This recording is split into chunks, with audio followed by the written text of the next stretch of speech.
Halo, apa kabar semuanya?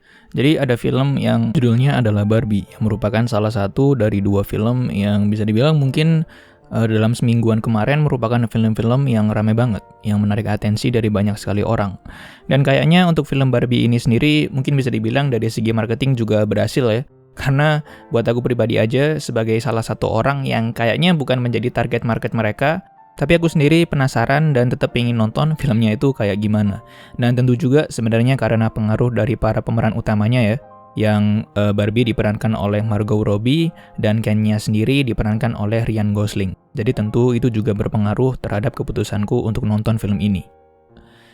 Jadi, film ini menceritakan tentang seperti yang kita tahu, boneka Barbie yang hidup di suatu tempat yang mungkin bisa dibilang kayak tempat khayalan atau fantasi gitu, yang bernama Barbie Land, dan seperti yang bisa kamu bayangkan, isinya adalah semua hal yang berbau dengan Barbie. Rumah-rumahnya warna pink, dan ada berbagai macam Barbie juga di sana. Kemudian ada berbagai macam Ken juga yang ikut tinggal di situ. Jadi intinya mereka semua hidup di Barbie Land dan menjalani hari-hari sebagai seorang boneka Barbie. Nah, sampai suatu ketika, tiba-tiba boneka Barbie yang diperankan oleh Margot Robbie mengalami sesuatu. Dan ternyata alasan kenapa ia mengalami hal itu adalah karena manusia yang memainkan bonekanya di dunia nyata telah melewati hal emosional yang ternyata juga berpengaruh ke boneka Barbie yang manusia tersebut miliki. Yang mana yang di kasus ini adalah Barbie-nya Margot Robbie. Yang berarti para Barbie yang hidup di Barbie Land sebenarnya merupakan boneka-boneka yang dimiliki oleh manusia di dunia nyata. Dan apapun yang dilakukan oleh manusia kepada boneka yang mereka miliki berpengaruh juga di dunia Barbie Land. Dan karena itu, akhirnya Barbie-nya Margot Robbie harus pergi ke dunia nyata untuk bertemu dengan pemiliknya dan ditemani oleh salah satu Ken yang diperankan oleh Ryan Gosling. Nah, jadi dari situ aja sebenarnya ceritanya cukup menarik. Aku pribadi selalu punya ketertarikan terhadap cerita yang ide utamanya adalah untuk membandingkan dua dunia yang memiliki sudut pandang yang berbeda, memiliki cara hidupnya masing-masing juga.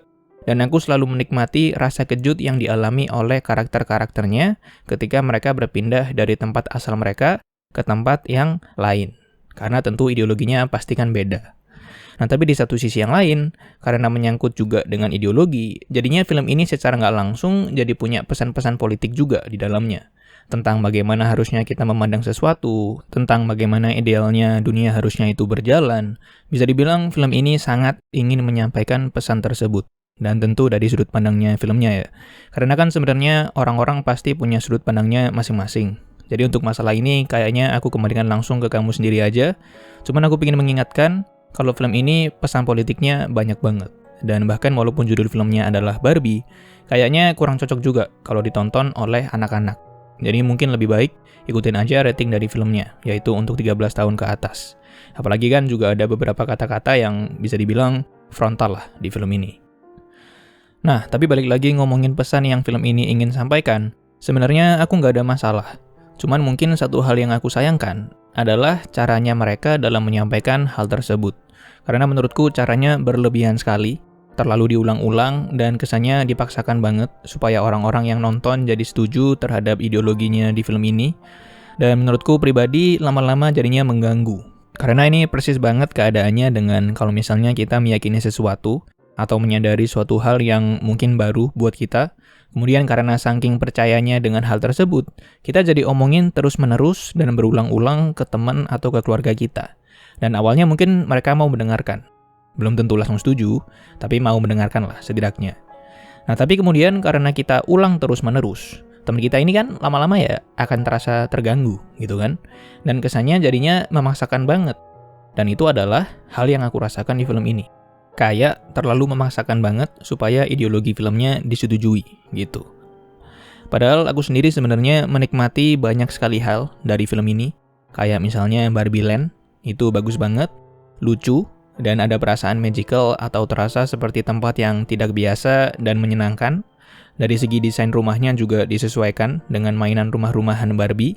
Bahkan sampai cara presentasi dunia Barbie Land-nya juga disesuaikan supaya seperti mainan. Kayak misalnya ada pantai, tapi air lautnya sebenarnya bohongan. Kemudian ada kegiatan sehari-hari yang juga cuman mainan. Contohnya minum dari gelas, tapi sebenarnya nggak ada airnya. Kemudian mandi pakai shower, tapi nggak ada air yang keluar dari shower tersebut sebenarnya. Jadi intinya ya bayangin aja ada mainan Barbie, Tapi ini yang meranin orang beneran, dan rumahnya gede-gede gitu ya. Jadi bisa dibilang menyenangkan banget lah. Apalagi kan para pemerannya ini luar biasa semua ya. Margot Robbie bagus, dan bisa dibilang sesuai dengan ekspektasi kita lah. Karena dari awal ketika tahu dia akan memerankan Barbie pun, buat aku pribadi, aku ngerasa kalau kayak pasti langsung cocok gitu. Jadi nggak kaget juga kalau misalnya hasilnya emang bagus. Nah, tapi selain Margot Robbie, justru aku suka banget perannya si Ryan Gosling nih. Aku bisa bilang kalau ini orang emang cocok banget jadi karakter Ken dari berbagai aspek. Dari bentuk tubuhnya yang jadi banget, six pack dan sebagainya, dari bagaimana dia menggambarkan emosi-emosi yang mungkin dirasakan oleh karakternya, bahkan di sini dia juga lucu banget. Ada banyak sekali momen yang berhasil bikin ketawa. Jadi perannya Ryan Gosling ini keren banget lah. Bisa dibilang selalu terasa menyenangkan ketika karakternya Ken itu muncul. Dan sebenarnya masih banyak lagi ya para pemeran yang ada di film ini. Rame banget lah. Bahkan ada Will Ferrell juga, yang mana banyaknya karakter ini emang menyenangkan. Tapi di satu sisi yang lainnya, aku juga merasa kalau ini film jadinya penuh banget gitu ya. Jadinya ada beberapa karakter yang mudah dilupakan. Bahkan karakternya Will Ferrell aja kesannya cuma muncul ketika filmnya ingat untuk munculin gitu. Kayak nggak benar-benar fokus untuk pingin memperlihatkan karakternya. Munculnya juga random banget. Dan kadang ketika muncul juga nggak sejalan dengan inti permasalahan dari adegan sebelumnya, dengan tujuan kemunculannya si karakternya Will Ferrell. Dan aku juga merasa kalau kayaknya dari segi cerita, film ini juga agak bikin bingung gitu. Ya mungkin tiap orang bisa beda cara menerimanya, tapi aku pribadi merasa kalau resolusi atau penyelesaian masalah yang terjadi di film ini itu seperti tidak memberikan perubahan yang cukup signifikan dari masalah yang terjadi sebelumnya. Dan juga diakhiri dengan lagi-lagi pertanyaan, kenapa harus berakhir dengan keputusan tersebut? Yang kayaknya kalau aku ingat-ingat lagi, sampai sekarang pun aku juga masih belum menemukan adegan yang memberitahu dari mana datangnya. Tiba-tiba keputusan itu muncul.